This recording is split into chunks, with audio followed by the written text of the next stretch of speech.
To be or not to be. You talking to me? If I could do it again, I'd wake up early and be fighting these bastards. These are some of the best monologues of the 20th century, often few and far between, reserved for occasions that get you at the edge of your seat with every syllable said.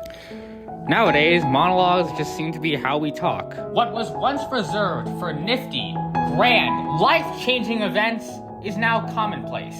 And the monologues themselves are a mixed bag. Some of them are serious and worth listening to, but others are light and meandering.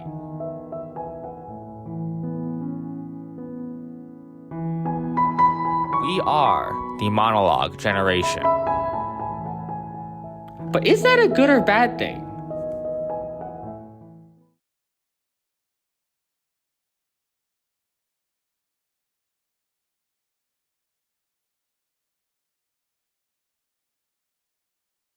I talked to many professors at MSU that confirmed that Gen Z is a monologue generation. They confirmed that social media influenced a lot of this monologal behavior.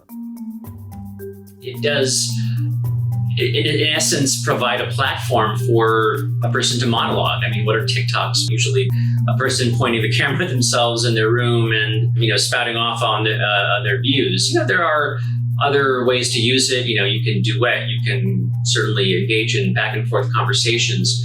But the way that these apps have been designed are very much, literally, what is your monologue? There's been a lot of interest, a lot of debate and controversy around, the impact, the effects of social media on young people and the unhealthy habits that social media apps back, particularly social comparison, which is comparing oneself to others using, how many likes you get on a post or how many friends you have or followers you have. And usually that makes people feel like they're behind, like they're less than. This has been correlated with rise in mental health issues around anxiety and depression. That's been shown in a lot of studies. In fact, it was even discovered in Instagram's internal research, which was later leaked. It became the subject of a large controversy. Although, causation is a little bit trickier. Certainly these trends are correlated, but there are other factors going on. There's a whole lot in our world that doesn't involve just phones and social media too that could be playing into some of these issues. But what factors exactly? Well, let's think. You're meant to come of your own in your teenage and young adult years. Generation Z is anyone born between 1997 and 2012. In other words, some of their most crucial years for development happened during the COVID-19 pandemic.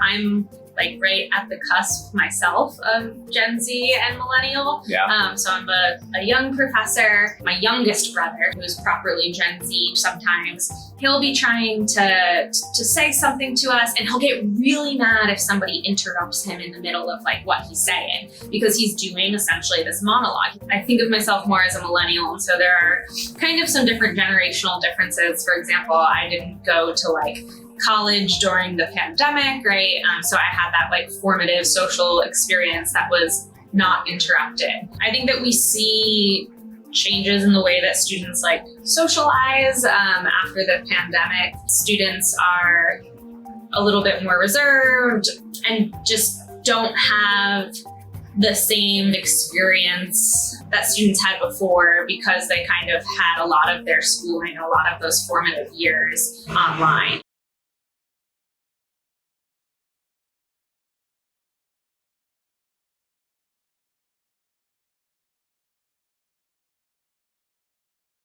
I also talked to a lot of my fellow Generation Z members, Zoomers as we call ourselves, to talk with their struggles about communication, friendships, talking with other people, and the like. These talks seem to reinforce the idea that Gen Z is the monologue generation.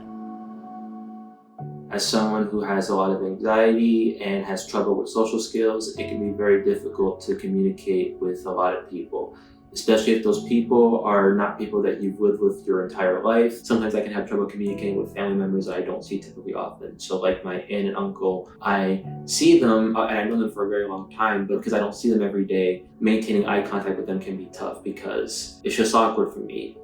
Awkwardness is something that I hate, so I try to avoid it, even if that would mean not giving eye contact to people, even some of my own family members. So even within family, it can be kind of hard to deal with anxiety and low self-esteem and lack of confidence. I can communicate with my best friends that I've known for a very long time, but when it comes to meeting new people, it's tough. How does your issues with communication affect how you talk to other people? How to talk to people like you don't know, like making new friends? If I talk to other people or make new friends, like either I feel confident to talk to other friends about it, or if I ever have trouble talking to other people, well, like I just really don't know where to start this. Even then, some of these talks got personal. Many of these folks had more personal reasons for their monologal behavior. I used to just be really good at communicating until some traumas happened. Are you comfortable like explaining how like if trauma relates to that, are you comfortable sharing like a little bit here? If not, it's fine, we can skip this question. It's fine.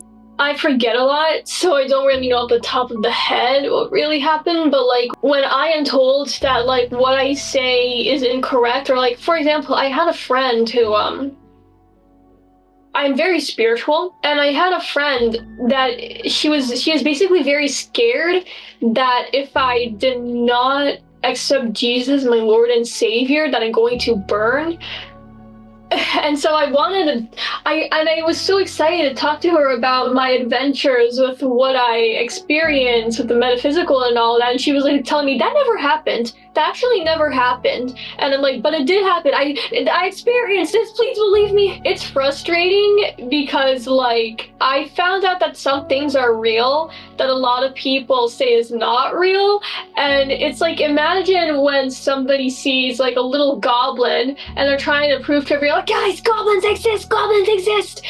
And everyone's like, what? No, you're crazy. But they saw it and it affected their lives. And then you just kind of have to do your own research as to why that's happening.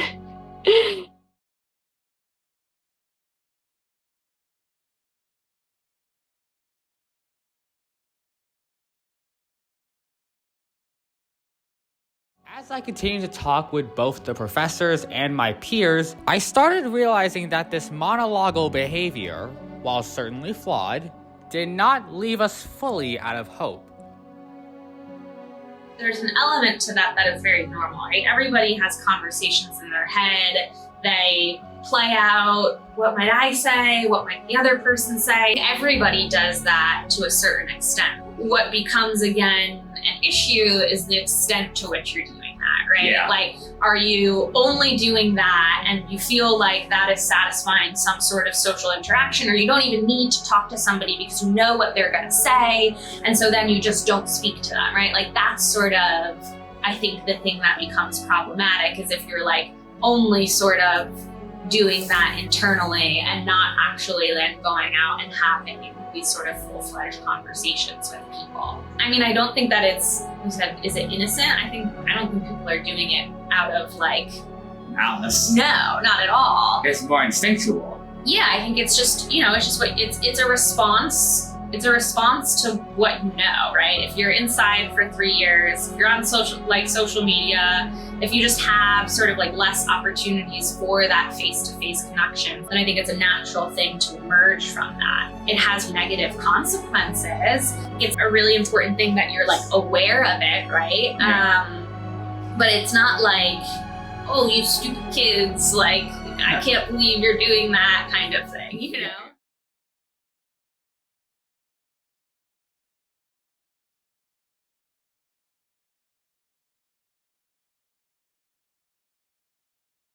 All these talks and the conclusions we ultimately drew from them reminded me of a 2023 Shakespeare Live skit.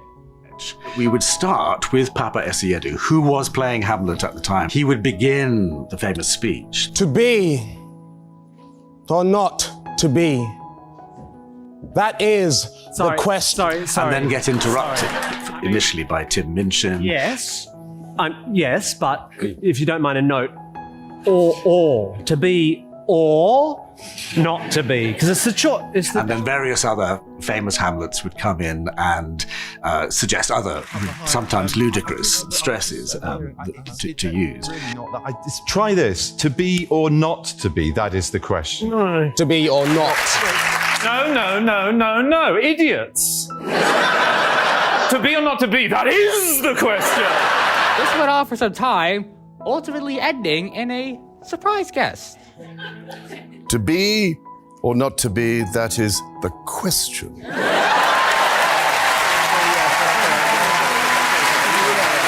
But maybe the question is, once again, is this a good or bad thing?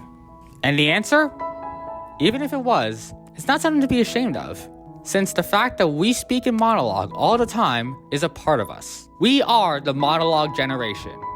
We communicate in monologue. Some folks don't understand.